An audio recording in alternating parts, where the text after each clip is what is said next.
मेष राशि वाले बंधु आप सभी का बहुत बहुत स्वागत है, अभिनंदन है मेष मंथन भिंड यूट्यूब चैनल में। तो मेष राशि वालों जरा ध्यान से सुनिए। जीत और हार आपकी सोच पर निर्भर करता है। अगर मान लिया तो हार जाएंगे और अगर ठान लिया तो जीत जाएंगे। जी हाँ बंधुओं, आपके लिए भी कुछ ऐसा ही होने जा रहा है। मन के हारे हार, मन के जीते जीत। मन को कमजोर नहीं होने देना है। जनवरी के अंत के समय में, फरवरी के प्रारंभिक समय में ग्रहों के गोचर कुछ इस प्रकार के हैं जो एक हाथ से बहुत कुछ देने वाले हैं, दूसरे हाथ से बहुत कुछ छीनने वाले भी हैं। जी हाँ, जीवन तो चलता ही दुष्भाव में है, हमेशा हम कहते ही हैं। तो एक ऐसी घटना भी घटित होने जा रही है जो आपको तोड़ कर रख देगी और आपकी हर जगह बदनामी भी करा सकती है, यानी कि मान की हानि बहुत ज्यादा होगी। संभल कर रहेंगे तो बच जाएंगे, कोई ऐसा निश्चित नहीं है। ये तो ग्रहों की चाल है। ग्रहों की चाल वातावरण को निर्मित करती है, मानसिकता को निर्मित करती है, लेकिन यदि मानव चाहे तो वातावरण को परिवर्तित भी कर सकता है, मानसिकता को परिवर्तित भी कर सकता है। और यह कार्य सरल नहीं है, यह कार्य बहुत कठिन है। लेकिन इस कठिन कार्य को करने के लिए सबसे बड़ा औजार जो है वह औजार है ज्ञान। इसीलिए ज्ञान की इस संसार में हमेशा पूजा की जाती है। चाहे माता सरस्वती हो, चाहे देवगुरु बृहस्पति हो और चाहे ज्ञान के देवता ब्रह्मा। जी हाँ बंधु, हमेशा ज्ञान का सम्मान किया ही जाता है। तो इसीलिए हम आपसे कह रहे हैं कि आज जो कार्यक्रम में हम आपको बताने जा रहे हैं यह सर्वश्रेष्ठ ज्ञान होगा अगले 3 से 5 दिनों के लिए, आपके लिए, कि आप अपने आचरणों पर नजर रख पाएंगे। तीखी आलोचना यहाँ पर हम आपकी करेंगे, कुछ कठोर बातें भी आपको बताएंगे, कुछ सरल मार्ग भी आपको बताएंगे और नकारात्मकता को काटने का बहुत ही सटीक उपाय और सरल उपाय आपको हम बताएंगे जो आपको अंदर से और बाहर से, यानी कि बाह्याभंतर शुचि, जैसा कि मंत्र है भगवान का, नारायण का, वैसे ही आपको अंदर और बाहर से पवित्र कर देगा, सकारात्मक ऊर्जा से भर देगा। यह इतना शक्तिशाली उपाय है। उपाय को भी ध्यान से सुन लेना। 5 बड़ी भविष्यवाणियां करेंगे, इन भविष्यवाणियों को भी ध्यान से सुन लेना। और वह एक घटना जो आपको बहुत लांछित करवाने वाली है, लज्जित करने वाली है, इस घटना के बारे में भी ध्यान से सुन लेना। जी हाँ, हम जानते हैं हर एक का एक ना एक काला पक्ष होता ही है। पेड़ कितना ही खूबसूरत हो लेकिन उसके नीचे भी छाया होती ही है। दिया कितना ही तेजवान क्यों ना हो उसके नीचे भी अंधेरा होता ही है। गुरु कितना ही ज्ञानवान क्यों ना हो लेकिन अपने आचरणों में भी कहीं ना कहीं किसी न किसी प्रकार की अज्ञानता को प्रदर्शित कर देता ही है। जी हाँ, इसीलिए कहा जाता है कि दिया तले अंधेरा। तो आपको हम जो बातें इस कार्यक्रम में बताने जा रहे हैं वे आपके जीवन से जुड़ी हुई हैं, बेहद महत्वपूर्ण है। देख लेंगे तो बहुत सारी चीजों से आप बच जाएंगे, नेगेटिव चीजों से, और बहुत सारी चीजों को पॉजिटिव चीजों में बदलकर अपने जीवन को आगे बढ़ाएंगे। याद रखना, जीवन एक यात्रा है। यहां पर यह मत सोचना कि सब कुछ बहुत अच्छा हो जाएगा तब बिल्कुल चैन से रिलैक्स होकर जीवन को बिताएंगे। नहीं, यहाँ तो हमेशा एक रेस है, यहाँ हमेशा एक दौड़ है और यह एक यात्रा है। तो यहाँ पर आपको निरंतर प्रयास करते रहने पड़ेंगे अपनी स्थिति को मजबूत बनाए रखने के लिए, परिस्थितियों को अपने अनुकूल बनाए रखने के लिए और ससम्मान, इज्जत के साथ, सुकून के साथ जीने के लिए भी आपको प्रयास करने होंगे और जीवन में कठिनाइयों का सामना करना पड़ेगा। यानी पहले व्याकुलता होगी तब जीवन में सरलता होगी। तो कहने का मतलब यह है कि समय की मांग को समझो, इस कार्यक्रम को अंत तक देखो। जो बातें बताने जा रहे हैं वे 100% आपके जीवन से जुड़ी हुई हैं और जीवन में महापरिवर्तन लाने का सामर्थ्य रखती हैं। जी हाँ, याद रखना, जीवन में परिवर्तन कब आते हैं सोचने की बात है। बहुत सारे लोग ये सोचते हैं कि समय अच्छा आ गया, भाग्य बदल गया, ये हो गया, वो हो गया। ठीक है, वो सारी बातें अपनी जगह है, लेकिन जब तक आपका पुरुषार्थ मृत है, कमजोर है, बीमार है, आपका समय आएगा कभी क्या? आपका जीवन बदलेगा कभी क्या? सोच कर देखो। जब तक आपका पुरुषार्थ प्रबल नहीं होता, यानी कि आपकी दृढ़ इच्छा शक्ति, कर्म शक्ति, क्रिया शक्ति प्रबल नहीं हो जाती है, लड़ने का जुझारू रवैया आपके अंदर उत्पन्न नहीं हो जाता है, तब तक समय आपका आएगा क्या? नहीं आएगा। जैसा कल था वैसा ही आज, जैसा आज है वैसा ही कल होगा। तो ये कार्यक्रम जो है ये आपके अंदर के उस जुझारू रवैये को उकसाएगा, आपको बहुत कुछ देगा। यकीन मानिए, अंत तक देख लेंगे तो बहुत कुछ सीख कर जाएंगे, जानकर जाएंगे और जीवन में इसका उपयोग यदि कर लिया, कुछ परसेंट भी उतार लिया, तो जीवन 100% बदल कर अपना दिखाएंगे। जी हाँ, तो चलिए बंधु, उम्मीद करते हैं सारी बातें आप समझ रहे हैं। अंत तक ठहरेंगे तो हमारी मेहनत सफल होगी और आपका जीवन सफल होगा। महामाई को याद करते हैं क्योंकि उनके बिना तो पत्ता भी नहीं हिल सकता, कार्यक्रम कैसे चलेगा। याद करते हैं, माई के दर्शन करिए और कमेंट बॉक्स में भक्ति के साथ, भाव के साथ लिख डालिए, जय मां भद्रकाली कृपा करो। बगला मुखी धूमा मातंगी गायत्री तुम बगला रंगी, सकल शक्तियां तुम में साजे, हीलिम बीज के बीच विराजे। दुष्ट स्तंभन अटकुल कुलन मारण वसीकरण, सम्मोहन, दुष्टोच्चाटन कारक माता। तो हे महामाई, सबका उच्चाटन कर दो, दुखों का नाश कर दो और शत्रुओं को विमुख कर दो, जीवन को सरल बनाओ। इस प्रकार निवेदन माई से करना है। कमेंट में बस ये और लिख दो कि मैं भी महामाई के परिवार का हिस्सा हूं। तो चलिए बंधुओं, अपने मूल विषय को शुरू करते हैं। बात करते हैं 5 बड़ी भविष्यवाणियों की और फिर आपको बताएंगे उस घटना के बारे में और उपाय जो उस घटना से आपको बचाएगा। ठीक है, ध्यान से सुनिए। जय माई की। बंधुओं, ज्योतिष और तंत्र विद्या के क्षेत्र में आचार्य अमित एक जाना माना नाम है। पूज्य गुरुदेव के साधनाओं और ज्योतिष विद्या के अनुभव बेहद दिव्य है। जी हाँ, पूज्य गुरुदेव ने जिसकी भी कुंडली का विश्लेषण किया और कुंडली के अनुसार उसे सटीक उपाय व महामाई माँ बगलामुखी की विशेष कृपा दी, उसके जीवन में सकारात्मक बदलाव तो आ ही है। फिर चाहे समस्या कितनी ही कठिन क्यों ना हो, समाधान तो अवश्य हुआ है। अब ऐसे में यदि आप भी अपने जीवन की किसी बड़ी समस्या से जूझ रहे हैं, जैसे कि कर्जा बढ़ता ही जा रहा है, काम धंधा और व्यापार सब रुक चुका है, रिश्ते नातों में तनाव हद से ज्यादा बढ़ गया है, पूरा जीवन ही नकारात्मकताओं से भर गया है, तो ऐसे में यही सही समय है जब आप श्रेष्ठ गुरु से मार्गदर्शन प्राप्त करें और जीवन के अंधकार को समाप्त कर दिव्य प्रकाश की ओर कदम बढ़ाएं। वीडियो में दिए गए नंबरों पर तुरंत संपर्क करिए और अपनी कुंडली का विश्लेषण व समाधान पूज्य गुरुदेव के द्वारा करवा लीजिए। देर ना करें, आपके देवी देवताओं के आशीर्वाद से ये मौका खुद चलकर आपके पास आया है, इसे गंवाना नहीं है।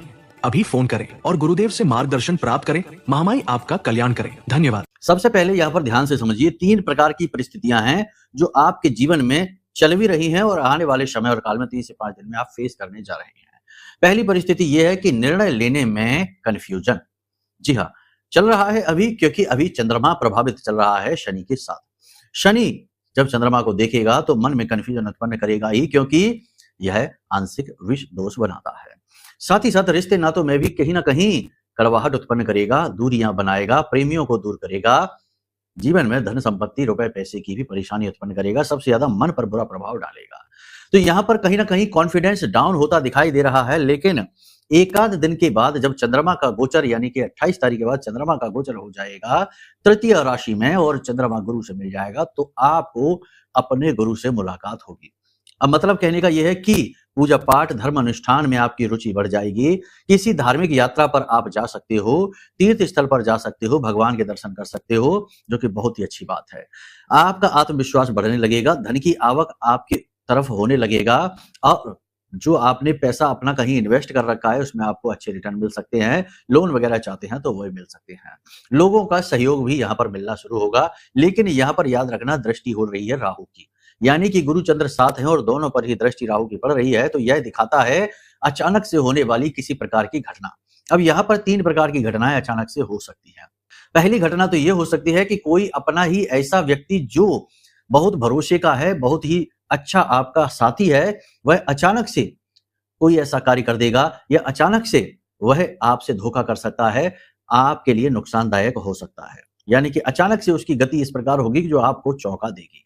पहली चीज तो ये होगी। दूसरी घटना यहाँ पर यह हो सकती है कि आप किसी ऐसी डील को कर सकते हैं, कोई ऐसा समझौता, कोई ऐसा एग्रीमेंट, कोई ऐसा पेपर साइन कर सकते हैं जिससे आप फंस सकते हैं। यानी कि आपको कोई भी डील, कोई भी समझौता सोच समझकर करना है। यहाँ पर जल्दबाजी में, भावनाओं में बहकर नहीं, पार्टनरशिप वगैरह भावनाओं में बहकर या किसी की बातों में प्रभावित होकर नहीं करना है। इसी प्रकार तीसरी घटना कुछ इस प्रकार की होगी जिसमें कि आपका कोई छुपा हुआ रहस्य, कोई बात जो आप छुपाना चाहते हैं लोगों से और उसके बाहर आने से आपकी छवि खराब हो सकती है, ऐसी कोई बात बाहर भी आ सकती है। यहाँ पर जो लोग राजनीति से जुड़े हुए हैं उन लोगों की चिंताएं बढ़ जाएंगी, क्योंकि उन्हें अपना खुद का विरोध होते स्पष्ट दिखाई देगा और इस विरोध के चलते उनकी गति धीमी होगी, उनका मान सम्मान भी जाएगा, पद भी छिन सकता है। त्वचा पर एलर्जी दिखाई दे सकती है किसी प्रकार की, हल्का बुखार भी रह सकता है, शरीर के किसी विशेष भाग में दर्द रह सकता है, जिसका गुरु और चंद्रमा कुंडली में खराब है उसका पेट बुरी तरीके से डिस्टर्ब हो सकता है। साथ ही साथ माइग्रेन की समस्या, सिर दर्द की समस्या रह सकती है। पैसे की कमी की वजह से आपका कोई कार्य रुक जाएगा या बिगड़ जाएगा। इसी के साथ साथ हिसाब किताब और लेन देन में भी किसी प्रकार की गड़बड़ी की वजह से आपको नुकसान उठाना पड़ सकता है। कहीं ना कहीं किसी न किसी प्रकार से आपकी छवि, आपका मान मर्दन अवश्य होगा, थोड़ा संभल कर चलिए। कार्यस्थल पर आपके लिए समय थोड़ा सा कठिन है, आपकी छोटी छोटी गलतियां पकड़ी जाएंगी और आपके खिलाफ कार्रवाई भी हो सकती है। इस समय और काल पर आपको किसी प्रकार का तबादला, किसी प्रकार का ट्रांसफर का सामना करना पड़ सकता है। नौकरी में परेशानी बहुत अधिक रहेगी, मेहनत बहुत रहेगी, लेकिन आपकी मेहनत की कद्र नहीं की जाएगी। कार्यस्थल का वातावरण आपके खिलाफ कार्य करेगा, लेकिन केवल आपका मन, आपका आत्मविश्वास ही है जो आपके अनुकूल कार्य करेगा। आपको सतर्क रहना होगा अपने आसपास के लोगों से, अपने आसपास के वातावरण से। किसी भी प्रकार की दिखावेबाजी, किसी भी प्रकार की भावनात्मक प्रवाह या किसी भी प्रकार का गलत इंसान पर किया गया भरोसा आपको नुकसान पहुंचाएगा। तो कहने का मतलब ये है कि यहाँ पर आपको अपने स्वभाव को परिवर्तित करना होगा, ज़्यादा जागरूक रहना होगा, लोगों के साथ कम बात करिए, मौन रहिए, आत्म-मंथन करिए, अपनी गलतियों को ढूँढ कर निकालिए, समाप्त करिए और लोगों से चर्चाएँ कम करिए। किसी प्रकार का तनाव आपको महसूस हो सकता है, एक अनजाना डर, भय आपको सता सकता है। संपत्ति को लेकर किसी प्रकार का कोई विवाद हो सकता है। अगर आपकी कुंडली में जन्म पत्री में मंगल खराब है तो मंगल की जन्म पत्री में 3 स्थितियां होती हैं, जिसमें यदि मंगल नीच का है, बकरी है, तो प्रॉपर्टी को लेकर विवाद, और अगर मंगल बद का है तो कर्जा लेना पड़ सकता है। किसी भी डॉक्यूमेंट को, दस्तावेज को संभाल कर रखें, कोई कागज, कोई डॉक्यूमेंट आपका खो सकता है। अपने खर्चों को आप नियंत्रित करने की कोशिश करें, दिखावेबाजी में आकर या भावनाओं में बहकर या किसी को खुश करने के चक्कर में जरूरत से ज्यादा पैसा खर्च ना करें। काम का दबाव अधिक रहेगा, ओवर टाइम करना पड़ सकता है, छुट्टी के दिन भी कार्य करना पड़ सकता है, तो ये आपके लिए थोड़ा स्ट्रेस रहेगा। जीवन की भागदौड़ में, भागम भाग में आप अपने व्यक्तिगत जीवन को, अपने परिवार को समय नहीं दे पाएंगे, इस बात का आपको खेद रहेगा। लेकिन कहीं ना कहीं ये 3 से 5 दिनों के अंत के समय में आप अपने परिवार के लिए भी समय निकाल पाएंगे। कोई विशेष जिम्मेदारी इस समय आपने उठा रखी है, मन पे आपने किसी प्रकार का बोझ अपने लाद रखा है, समय रहते इस जिम्मेदारी को आप पूरा करेंगे, मन के इस बोझ को आप उतारने में कामयाब रहेंगे। याद रखना, अगले 3 से 5 दिन आपके जीवन में सम्मान की लड़ाई के तौर पर रहेंगे। चीजें निगेटिव हैं, लेकिन कुछ चीजें पॉजिटिव भी हैं। आप अपने आप को चारों तरफ से समेटेंगे, योजनाबद्ध तरीके से कार्यों को करना प्रारंभ करेंगे। चाहे कितनी ही नकारात्मकता आसपास के वातावरण में हो, लेकिन आप अपने अंतर मन में सकारात्मक ऊर्जा के प्रवाह को महसूस करेंगे। अब सबसे बड़ी बात कि यदि आप धार्मिक प्रवृत्ति के हैं, पूजा पाठ अनुष्ठान में आपकी रुचि है, तो आपको आध्यात्मिक अनुभव भी हो सकते हैं। मतलब कि भगवान के सकारात्मक ऊर्जा के आपको अनुभव होंगे, सपने में भगवान के दर्शन भी हो सकते हैं, या पितरों के या देवी देवताओं के किसी प्रकार के संकेत आपको प्राप्त हो सकते हैं। अगर ऐसा होता है तो समझ लीजिए कि आप बहुत अच्छी स्थिति में जाने वाले हैं, किस्मत आपका साथ देने वाली है, गुरु आपका साथ देने वाले हैं। यहाँ पर हम आपको बता दें कि संतान को लेकर आपको थोड़ा टेंशन हो सकती है, संतान को कोई रोग हो सकता है या कोई दुर्घटना हो सकती है, संतान को चोट लग सकती है, थोड़ा-सा इसके बारे में आप सावधान रहिए, उन्हें अच्छी तरीके से गाइड करिए, आपके मार्गदर्शन की उन्हें आवश्यकता है। विद्यार्थियों की बात करें तो पढ़ाई में मन बिल्कुल नहीं लगेगा, इधर-उधर भटकेगा, खेल-कूद में और मोबाइल में और गेम्स में अपना समय खराब करेंगे। उच्च शिक्षा हासिल कर रहे विद्यार्थियों को कहीं न कहीं से मनोबल प्राप्त होगा, एकाग्रता तो बढ़ेगी, लेकिन मन में काम वासना बढ़ेगी, जिसकी वजह से अनैतिक प्रेम संबंधों में पड़ सकते हैं और फिर से वही होगा कि अपना समय खराब कर सकते हैं। आडंबर व दिखावेबाजी में बिल्कुल भी ना फंसें, पैसे को सही मैनेज करके चलें, उधार लेने की नौबत भी आ सकती है। प्रेम संबंधों की बात करें तो प्रेम संबंधों में थोड़ा बहुत अविश्वास दिखाई देगा, किसी प्रकार का धोखा हो सकता है, थोड़ा संभल कर चलिए। तीसरे व्यक्ति पर भरोसा ना करिए, वरना आपका रिश्ता खराब हो सकता है। दाम्पत्य जीवन की बात करें तो जीवन साथी के साथ सब कुछ ठीक चलेगा, लेकिन कहीं न कहीं प्रेम तत्व की कमी आपको महसूस होगी। अब सबसे बड़ी बात यहाँ पर यह है कि यदि आप अपने आप को संभाल कर चलते हैं, अपने कॉन्फिडेंस को बनाकर रख पाते हैं और खुद पॉजिटिव रहते हैं, तो परिस्थितियां भी जल्दी ही आपके लिए पॉजिटिव होने जा रही हैं, यानी आने वाला समय आपके लिए अच्छा हो जाएगा। लेकिन अब समस्या ये है कि लोग अक्सर इंतजार करते हैं कि समय अच्छा आ जाए, तब वो खुश हों, तब वो पॉजिटिव हों, लेकिन ऐसा होता है नहीं। समय आप खुद ही तो लेकर आएंगे। यदि आप ही नेगेटिव रहेंगे तो आप पॉजिटिव समय को कैसे लेकर आएंगे? नेगेटिव चीज है तो नेगेटिव चीज को ही अट्रैक्ट करेगी। कहने का मतलब ये है कि पूजा पाठ करिए, आध्यात्मिक रहिए, सकारात्मक रहिए और जीवन के सुख और दुखों को समदृष्टि से देखिए, क्योंकि ये जीवन के एक रूप हैं। यानी सुख है तो दुख भी है, दुख है तो सुख भी है, एक के पीछे एक दोनों ही है। कहने का मतलब ये है कि आप जितना हो सके अपने आप को पॉजिटिव रखिए, योग प्राणायाम पर ध्यान दीजिए, कुछ नहीं तो दिन में 10 से 15 मिनट आंख बंद करके बैठिए और अपने आज्ञा चक्र पर एक प्रकाश, एक ज्योति का अनुभव करिए, काल्पनिक अनुभव कीजिए, बाद में ये वास्तविक हो जाएगा। जो तीसरा नेत्र है, यहाँ पर आपको हल्का स्पंदन महसूस हो सकता है और प्रकाश भी महसूस होगा 10-15 दिन या 1 आध महीने के अभ्यास के बाद। जो मौके, जो अपॉर्चुनिटी आपके जीवन में आ रही हैं अगले 3 से 5 दिनों में, यदि आप पॉजिटिव रहेंगे तो उन्हें आप हासिल कर पाएंगे, भुना पाएंगे। कहने का मतलब ये है कि बेरोजगारों को नौकरी के अवसर मिल सकते हैं, बिजनेस को आगे बढ़ाने के लिए अपॉर्चुनिटी, मौके मिल सकते हैं, किसी प्रकार की अच्छी डील आपको मिल सकती है, लेकिन ये सब कुछ होगा तब जब आप खुद पॉजिटिव रहें। रात्रि के समय वाहन ना चलाएं, काले और नीले रंगों से थोड़ा-सा परहेज करें और इलेक्ट्रॉनिक सामान का लेन-देन किसी भी प्रकार से किसी से ना करें मुफ्त में। उपहार में किसी को भी कोई भी इलेक्ट्रॉनिक सामान नहीं दें, इसका विशेष ख्याल रखें। बस इन चीज़ों का आप ध्यान रखिए। कहने का मतलब ये है कि समय आपके लिए थोड़ा-सा कठिन भी है और ये समय है जब आप अपना आत्म-मूल्यांकन करिए, आत्म-मंथन करिए और अपने गुण-दोषों को व्यवस्थित करिए। समय आएगा आने वाले महीने में जो आपको करने का मौका भी देगा, जो आप करना चाहते हैं। उन्नति के मार्ग भी आपको मिलेंगे। जो बातें यहाँ पर हम आपको बता रहे हैं, वो आपके गोचरों पर आधारित है। अब यदि जीवन में कोई विशेष परिस्थिति है, कोई दुःख है, कोई कष्ट है जो कट ही नहीं रहा है, तो फिर आप अपनी कुंडली का आकलन करा लो, नंबर वीडियो में दिया गया है। साथ ही साथ नेगेटिविटी से बचने के लिए नकारात्मक ऊर्जा, तंत्र मंत्र, टोना टोटका या कुंडली के ही किसी विशेष दोष से उत्पन्न होने वाली पीड़ाओं से बचने के लिए देवी की आपको पूर्ण कृपा प्राप्त करने के लिए यह महारक्षा कवच हमने बनाया है। इस महारक्षा कवच में इतनी ऊर्जा है क्योंकि यह महामाई के सबसे शक्तिशाली मंत्र से जागृत है, अभिमंत्रित है। इस महारक्षा कवच में इतनी ऊर्जा है कि जब आप इसे धारण करेंगे तो आप इसका प्रत्यक्ष प्रामाणिक अनुभव महसूस करेंगे।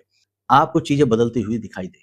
सैकड़ों लोगों के अच्छे अनुभव हमारे पास हैं, आपका अनुभव भी अच्छा ही होगा क्योंकि ये साक्षात माई की कृपा है। तो यहाँ तक सारी चीजें आपने समझ ली है। अब बात करते हैं उपाय की।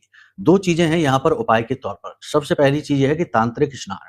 तांत्रिक स्नान करना प्रारंभ करिए अगले 3 से 5 दिनों तक। ये गुरु और चंद्रमा के ऊपर से राहु के दोषों को समाप्त कर देगा। तांत्रिक स्नान क्या है, ध्यान से सुनिए।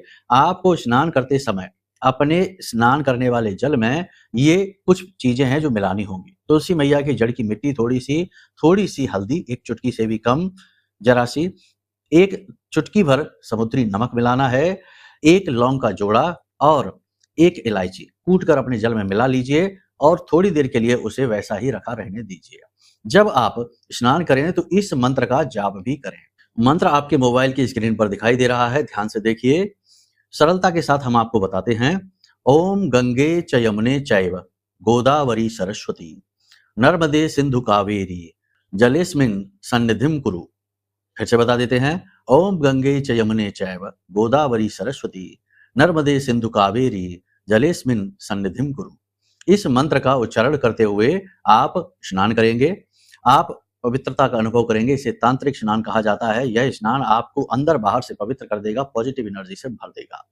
पवित्र नदियों के जल के समान ही यह जल हो जाएगा जब आप इस मंत्र के उच्चारण के साथ इन चीजों को मिलाकर स्नान करेंगे। इसी के साथ साथ अपनी जेब में इस पोटली को भी रखना शुरू करिए कुछ समय के लिए, अगले 3 से 5 दिनों के लिए। काली हल्दी की 1 गांठ छोटी सी, इसी के साथ साथ लौंग का 1 जोड़ा, काली मिर्च के 4 दाने और थोड़ा सा कपूर, भीमसेनी कपूर। काले रंग की कपड़े की पोटली बनाइए और इसे अपनी जेब में रखना शुरू करिए जब आप घर से बाहर निकलें। जब आप घर के अंदर प्रवेश करें, यानी दिन भर का कामकाज निपटा के ऑफिस, कार्यालय, बिजनेस आदि से लौट कर आकर, तो इस पोटली को बाएं कंधे से बाहर फेंक दें और अंदर चले जाएं। कैसी भी निगेटिविटी हो, किसी भी प्रकार की नकारात्मकता होगी, यह पोटली इस नकारात्मकता से आपकी रक्षा करेगी, आप तक आने नहीं देगी। ठीक है, तो इन उपायों को करिए। साथ ही साथ महामाई की विशेष साधना करिए। साधना चाहिए तो जो नंबर हमने दिया है वीडियो में, इन पर फोन कर लीजिए, हम आपको साधना दे देंगे। कवच साधना होती है, मंत्र साधना होती है। मंत्र साधना तो दीक्षा के बाद की जाती है, लेकिन फिर भी हम आपको निवेदन मंत्र साधना दे देंगे जो साधारण साधना है, लेकिन इसका प्रभाव बहुत अच्छा है। ठीक है, तो चलिए बंधु, अपनी वाणी को अब हम यहीं विराम देते हैं। यदि कोई मन में प्रश्न उठे, जैसे कुंडली आकलन कराना है या महामाई का या महारक्षा कवच मंगवाना है या किसी प्रकार का अन्य कोई प्रश्न है, तो वीडियो में नंबर है, धाम के नंबर हैं ये, इन नंबरों पर फोन कर लीजिए, सारी जानकारी आपको प्राप्त हो जाएगी। प्रेम से बोलिए जय माई की, जय मां बगलामुखी। हमारे प्रिय और परम पूज्य आचार्य जी ने अपनी साधनाओं के अनुभवों पर आधारित शक्तिशाली उपाय और क्रियाओं के माध्यम से हजारों लोगों के जीवन को पूरी तरह से बदला है। आचार्य जी के द्वारा बताया गया हर एक उपाय इतना सटीक और कारगर होता है कि जो भी इसे पूरे भाव के साथ कर लेता है, उसे साक्षात महामाई की कृपा और आशीर्वाद प्राप्त हो जाती है। इसलिए निसंकोच इन उपायों को पूरे भाव के साथ करिए, आपका कल्याण होगा। जय माई की।